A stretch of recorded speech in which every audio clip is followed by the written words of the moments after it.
오늘은 주현절 첫째 주일, 주현절 첫째 주일을 주님의 수세 주일, 주님이 세례 받으신 주일을 기념하는 수세 주일로 부르기도 합니다.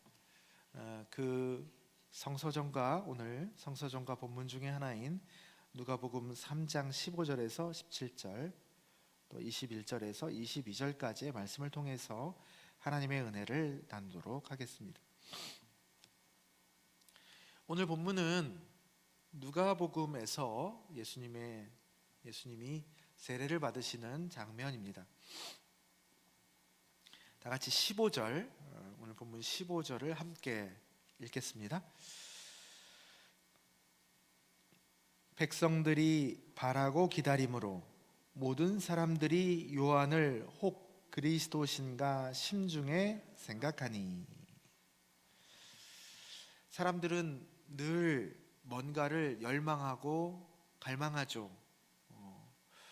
대상은 다르지만 늘 뭔가를 끊임없이 열망합니다. 그 당시 정치 지도자, 종교 지도자들에게 그런 마음 때문에 이용만 당하고 그들이 정말 갈망했던 사람으로서 또 한 공동체의 귀한 일원인 백성으로서 대접을 잘 못 받았던 이들이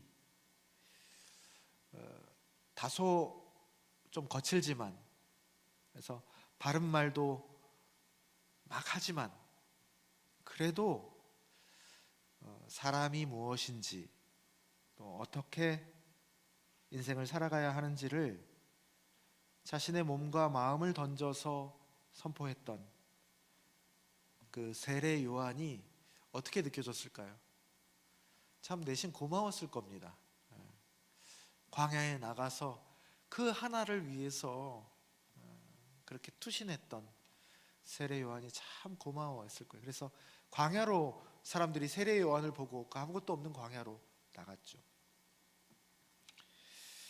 사람들은 그 열망, 간절한 바램과 그토록 그동안 무언가를 기다려왔던 그 기다림 때문에 그 세례 요한이 지금까지 그토록 바래왔던 구원자 그리스도라고 마음 깊이 받아들입니다. 백성들이. 사람이 지푸라기라도 잡을 만한 갈망이 있으면 그렇게 뭐라도 잡기 마련이죠. 그때 요한이 백성들이 바라고 기다림으로 모든 사람들이 요한을 저 사람이 그리스도인가, 구원자 그리스도다 라고 심중에 깊이 생각하는 그 마음을 이용해서 나쁜 마음을 먹어가지고 맞다고, 내가 그리스도라고 그래 버렸으면 어떻게 되었을까? 어떻게 되었을까요? 세례 요한도 사이비 교주가 되었을 겁니다. 사이비가 뭡니까? 비슷하나 아닌 것이잖아요. 뜻 자체가, 문자의 뜻. 비슷하지만 아닌 것이죠.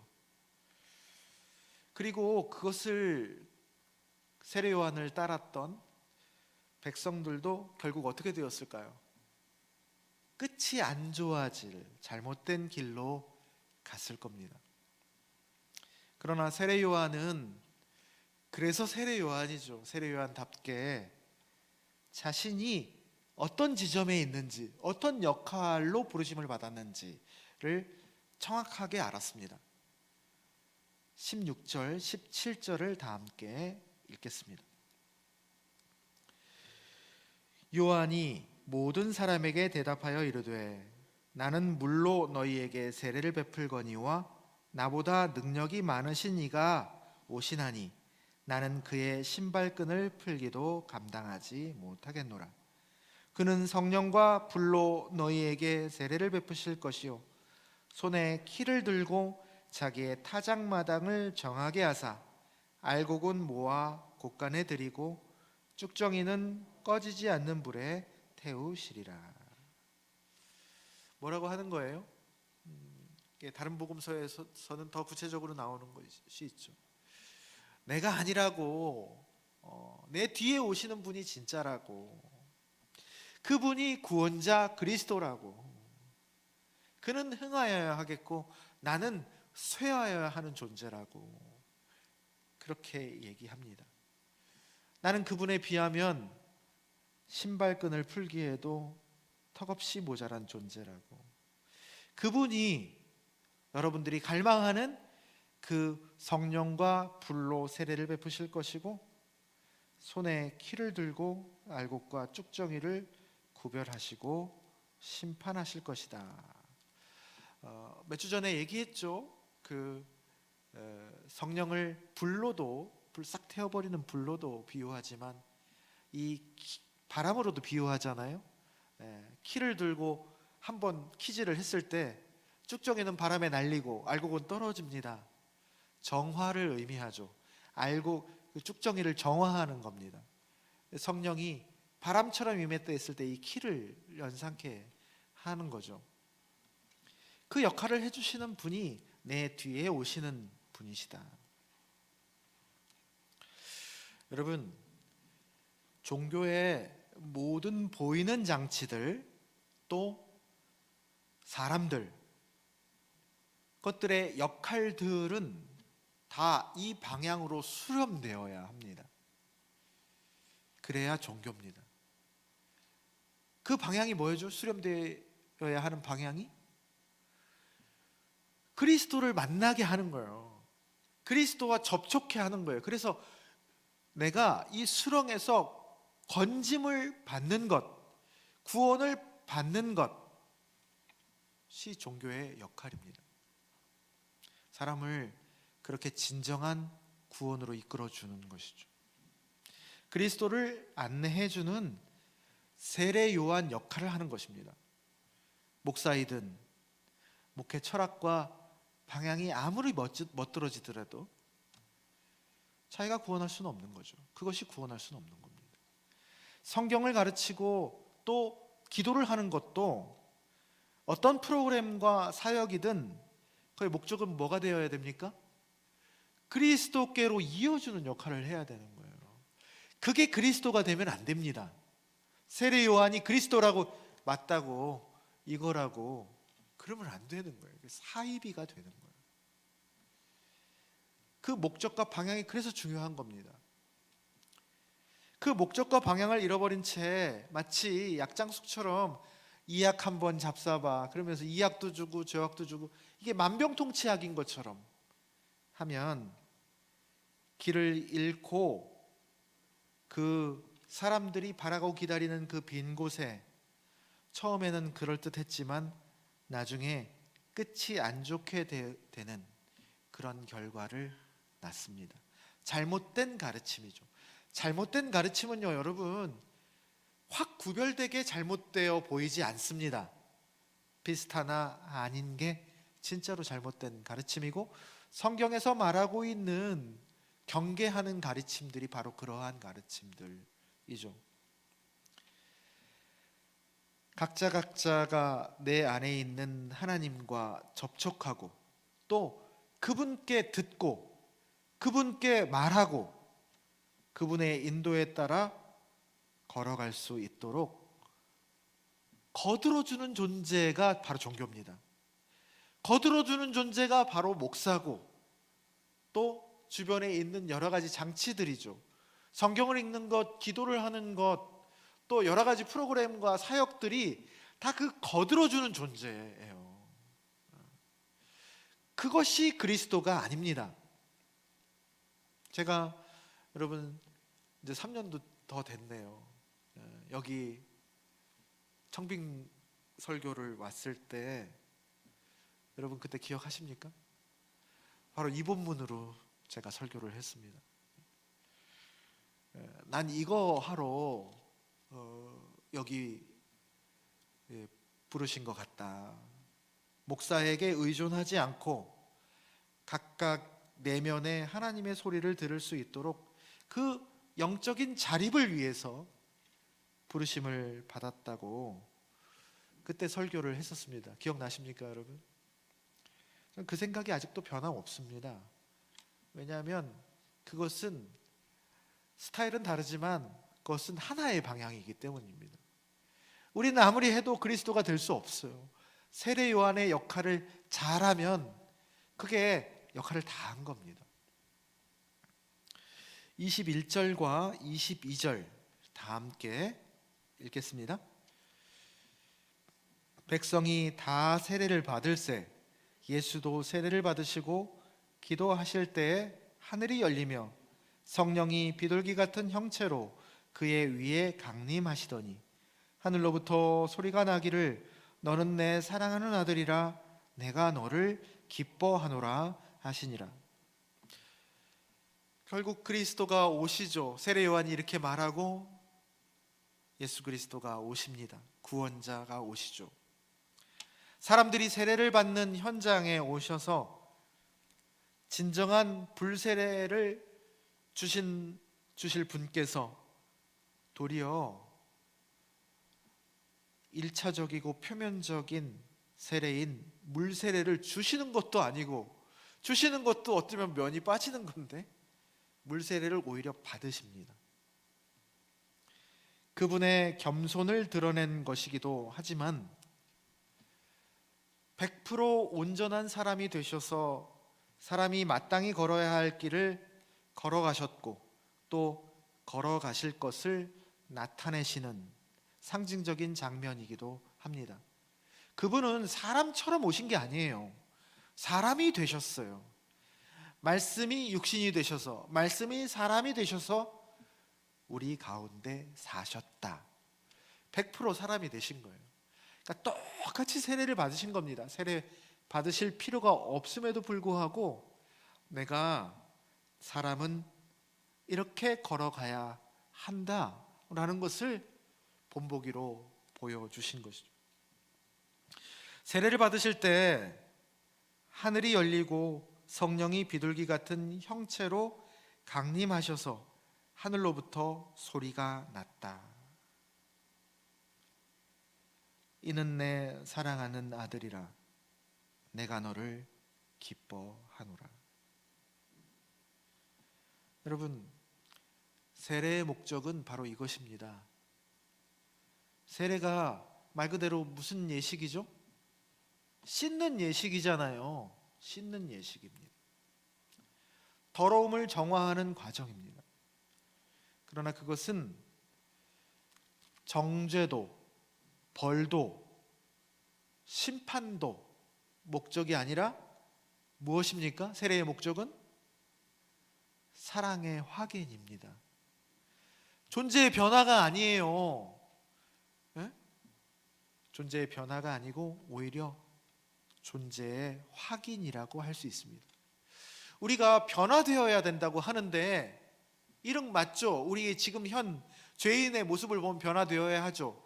근데 우리 원래의 존재, 하나님이 만들어주신 창조를 기준으로 하면 우리가 변화될 게 없어요. 하나님이 우리를 불완전한 존재로 창조하지 않았습니다. 전능하신 하나님께서 어떻게 불완전한 존재를 창조하실 수 있습니까?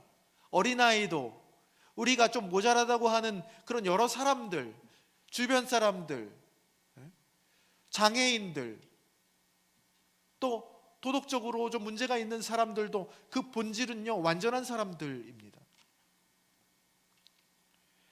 존재의 변화가 아니라 존재의 확인이라고 할 수 있습니다. 위에 죄로 덕지덕지 붙어서 그렇지 그것이 다 사라지면 그 안에 하나님의 형상을 닮은 지극히 소중한 사랑받는 그 존재가 드러난다 라는 존재의 확인이라고 할 수 있습니다. 씻기만 하면, 그리고 내 눈이 씻겨지기만 하면 그것을 볼 수 있는 것이죠. 물로 표면을 씻는 것,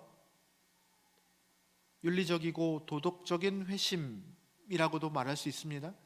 그것을 넘어서 성령과 불로 싹 태워버리는 것, 그것은 저 밑바닥, 윤리와 도덕으로도 사람이 다룰 수 없는 저 밑바닥의 죄성의 뿌리를 태우는 영적 회심이라고 할 수 있습니다.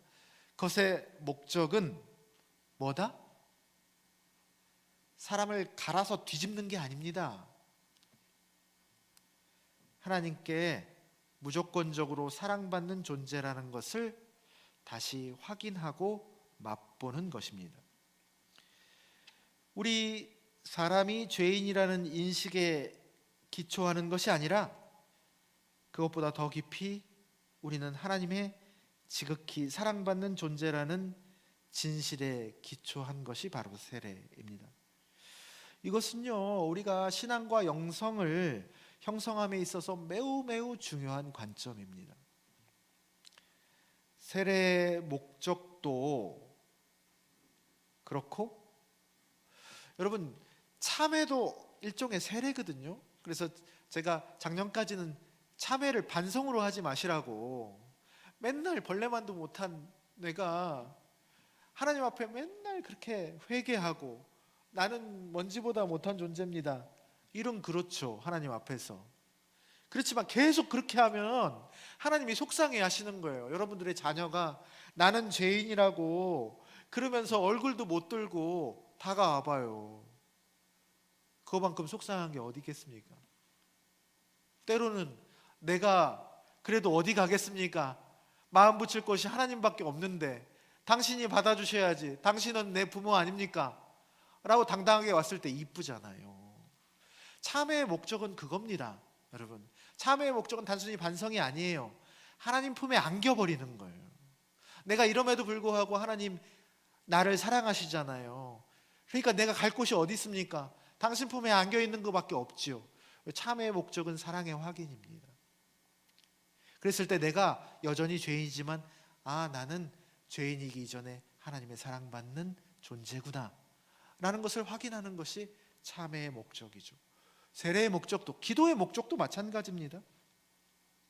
오늘 기도를 강조하는 누가복음서에서 그 누가복음답게 세례 받고 기도하실 때에 그 하늘의 소리를 들으셨다고 기록하지 않습니까?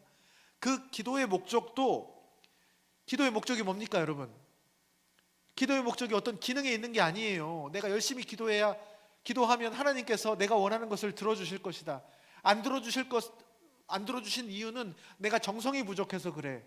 그게 기도의 기능이 아닙니다. 기도의 목적이. 기도의 목적은 뭡니까? 여러 가지 이유가 있죠.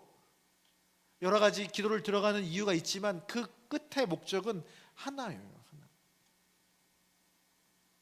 내가 하나님께 지극히 사랑받는 존재임을 기도를 통해서 확인하는 겁니다. 고린도전서 13장처럼 내가 천사의 말을 한다고 하더라도, 산을 옮기는 능력이 있어도 하나님과 이 사랑, 숭고하고도 신비한 이 신적인 사랑을 하나님과 주고받지 않으면 그것은 신앙 성숙과는 전혀 상관없는 울리는 꽹과리와 같이 공허한 것이다.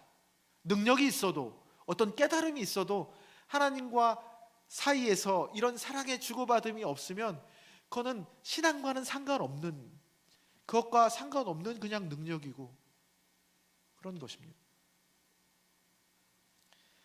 이 사랑의 확인인 세례는 우리가 몇 번 함께 나누었듯이, 그래서 공생애가 다 끝나고 사명을 완수한 후에 베풀어진 것이 아니고 공생애의 시작 시점에 위치해 있다는 것, 그 순서 자체가 복음의 아주 중요한 메시지입니다. 우리는 하나님의 사명을 부여받고 그것을 완수해야 그 결과로 너는 그걸 보니까 진짜로 너는 사랑받을 만하다, 사랑받는 존재임이 증명되는 것이 아니고, 그것과 상관없이 그 존재 자체로 지금 있는 모습 그대로 사랑받는 존재라는 것을 하나님으로부터 확인받는 겁니다. 사명을 시작하기도 전에 이미 꽉 찬 사랑의 확인을 받고 시작하는 거예요. 그래서 신앙은요, 행위랑 doing이 아닙니다. 그것이 이전의 존재예요. 빙에 대한 얘기예요. 믿음과 신뢰의 영역입니다. 믿음과 신뢰는요, 존재의 언어이지 doing의 언어가 아니, 행위의 언어가 아니에요. 그리고 난 다음에 꽉 찬 사랑의 확인을 받고 그것에 대한 표현으로 공생애를 행하는 것이지, 공생애를 다 행함으로써 사랑을 확인받고 증명하는 게 아닙니다. 말이 어렵습니까? 이게 굉장히 중요한 거예요, 신앙에 있어서. 초대교회에서부터 교회의 정체성은 바로 세례 공동체입니다. 그 말은 세상과 달라야 하는 사람들이라는 교회가 거룩한 사람들이라는 의미도 있지만, 더 근본에는 우리는 그 자체로 사랑받는 자라는 진실을 확인하고 무엇보다도 믿는 자들의 공동체다, 그것이 교회 공동체다라는 의미이기도 합니다. 오늘 구약 병행 본문은 이사야 43장 1절에서 7절의 말씀이죠. 유명한 말씀입니다. 바벨론에 사로잡혀 온 사람들, 그 오도 가도 못하는 힘없고 무력한 백성들에 대한 하나님의 기가 막힌 위로의 말씀입니다. 제가 그 일부를 읽어드리겠습니다. 여러분 다 아는 말씀입니다. 야곱아, 너를 창조하신 여호와께서 지금 말씀하시느니라. 이스라엘아, 너를 지으신 이가 말씀하시느니라. 너는 두려워하지 말라. 내가 너를 구속하였고 내가 너를 지명하여 불렀나니 너는 내 것이라. 네가 물 가운데로 지날 때에 내가 너와 함께 할 것이라. 강을 건널 때에 물이 너를 침몰하지 못할 것이며 네가 불 가운데로 지날 때에 타지도 아니할 것이요 불꽃이 너를 사르지도 못하리니 대저 나는 여호와 네 하나님이요 이스라엘의 거룩한 이요 내 구원자임이라. 내가 내 눈에 보배롭고 존귀하며 내가 너를 사랑하였은즉 두려워하지 말라. 내가 너와 함께 하리라. 여러분, 이 말씀에서 물과 불, 물 가운데로 지날 때에도 불 가운데로 지날 때에도 이 물과 불 뭡니까? 사람의 힘으로는 도저히 어떻게 할 수 없는, 극복할 수 없는 재앙이죠. 그냥 물이 아니고 사람을 침몰하게 할 만한 물입니다. 그냥 불이 아니고 인생을 송두리째 사르는 그런 불이죠. 그 속에서 너와 함께 할 것이다. 그러니 두려워하지 말아라 라는 것입니다.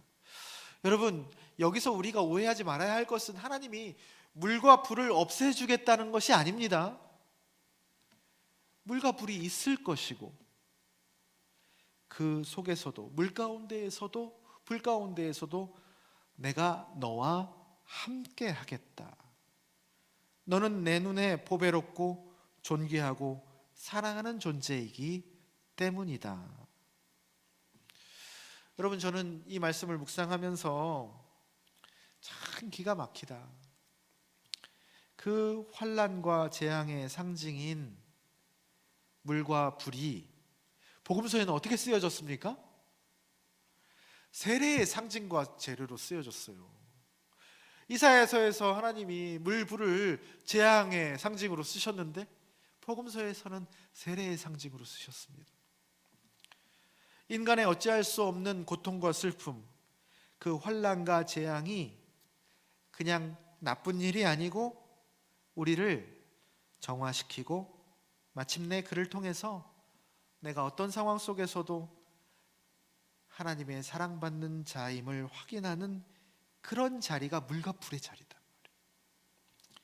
지극히 두렵고 불안한 상황이지만 하나님이 나와 또 우리와 함께 하심을 그 어떤 때보다도 깊이 맛보는 은총의 공간이 바로 물 가운데와 불 가운데라는 것을 나타내는 역설이죠. 그를 통해서 우리는 두려워하기도 하지만 그를 통해서 하나님이 함께 하신다는 것을, 내가 내 눈에 보배롭고 존귀한다는 것을, 그를 통해서 우리가 지금까지 떼어낼래야 떼어낼 수 없는 그 하나님을 만나지 못했던 그 장애물, 더러움들을 씻는 그런 기가 막힌 축복의 자리가 된다는 역설을 얘기하는 거죠. 사랑하는 낮은동산 교회 성도 여러분, 우리 신앙의 보상은 무엇입니까? 다름 아니라 이 주님과의 일치입니다. 설령 겉보기에 실패로 끝난다 할지라도 그것이 주님과 일치를 이루는 데 이바지한다면 그것은 누가 알아주지 않아도, 그것은 넌 하나님한테 저주를 받은 거야, 하나님이 너와 함께 하지 않아 라고 해도 그것 때문에 주님과 더욱더 가까워지고 일치를 이룬다면 그것은 분명 복이고 성공인 것입니다. 제가 지난주 한 주간 산골 한적한 곳에 기도 주간을 가졌거든요. 대부분 이제 목사님들, 한 20명 남짓의 목사님들과 피정을 가졌습니다. 그러면서 이제 같이 공통으로 묵상된 본문이 있었는데 중에 깊이 와닿은 한 말씀이 있었습니다. 오늘 구약 병행 본문과 같은 제 이사야서의 본문인 이사야 55장의 말씀인데요,